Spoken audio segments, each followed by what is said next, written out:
today we're gonna learn and play. Okay. Sing a song and pray. That's right. God really loves us. God really, really cares about you, me, our families. That's right. God's always right there. Woo! Let me fix my curls. You've tuned into Callie's world. That's right, boys and girls. Welcome to Callie's world. That was so fun, and this looks so good. It sure does. Almost as good as a handful of lightly salted acorns. Hi, friends. Chip and I just got finished with our first day of basketball camp. They're having a basketball camp at Callie's church. We are going there every day this week to learn some basketball skills like Ankle twists and crossover dribbles. lovely and sometimes a little lucky layups. Jump shots that go way high up in the air and splash down into the hoop. Yeah! Yeah. And at the beginning and end of every day of camp, Coach Stefan prays to make sure that God is at center court. What did he say to you when we were doing our ankle twisting crossover dribble drills? Sweet acorns, that's hard to say. Quick, friends, try saying dribble drills 5 times really fast. Dribble drill, dribble drill, dribble drill, dribble drill, dribble drill. To tell you the story, I'm gonna need a minute. So, we were practicing our dribble drills, and our friend Andre kept dribbling his ball into mine. What in wood chips? Is that why you were turning all red? Yep, I don't think Andre was doing it on purpose, but it was making me mad. Friends, sometimes I turn red when I've done something that makes me feel silly. Other times, I turn red because I feel mad. It's okay to feel mad. We all do sometimes. What keeps it okay is what we do when we're mad. What did you do? Well, I felt so mad that I thought I might take Andre's ball away from him or say something mean to him. That's not like the cool Callie I know at all. You're right. That was when Coach Stefan stepped in. But before I tell you what he said, let's check out our Bible story. Oh, that will give us a chance to chow down on this pizza.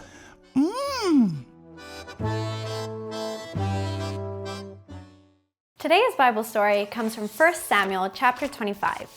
Nabal, a mean and unfriendly man, lived with his wife, Abigail, who was smart and beautiful.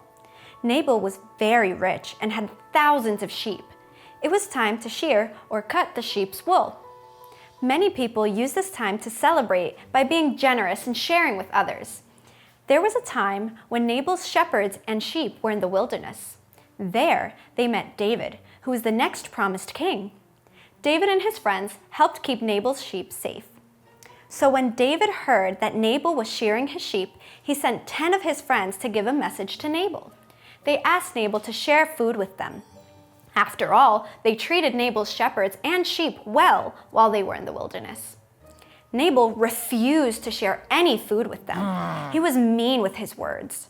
Nabal said he didn't know who David was, and even though David was famous in the land. David was famous because God promised to make David king one day.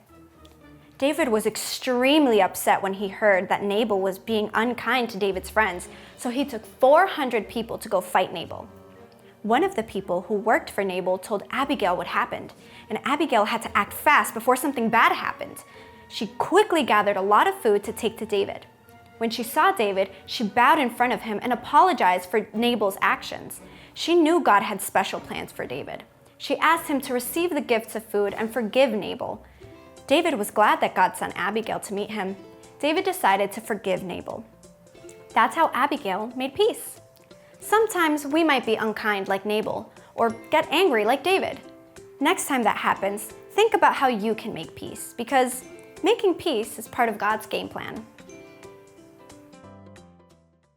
Hey, Callie, so when Andre kept dribbling his ball into yours, it sounds like you needed an Abigail. What do you mean? You know Abigail from the story.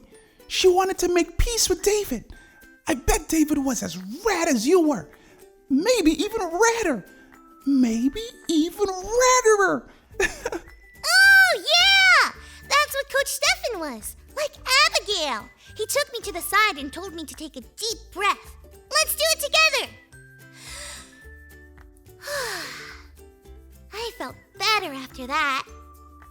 Then Coach Stefan moved me so that I was right beside you, Chip. That was fun because you and I dribble at the same speed. So our balls didn't bump into each other's, and we could keep the peace, like in the story. When we prayed at the end of the day, I thanked God for Coach Stefan. It's a good thing that he helped you keep the peace. Making peace is part of God's game plan. How can you make peace today? Or help someone else make peace like Abigail and Coach Stefan did? Thanks for learning and growing with me.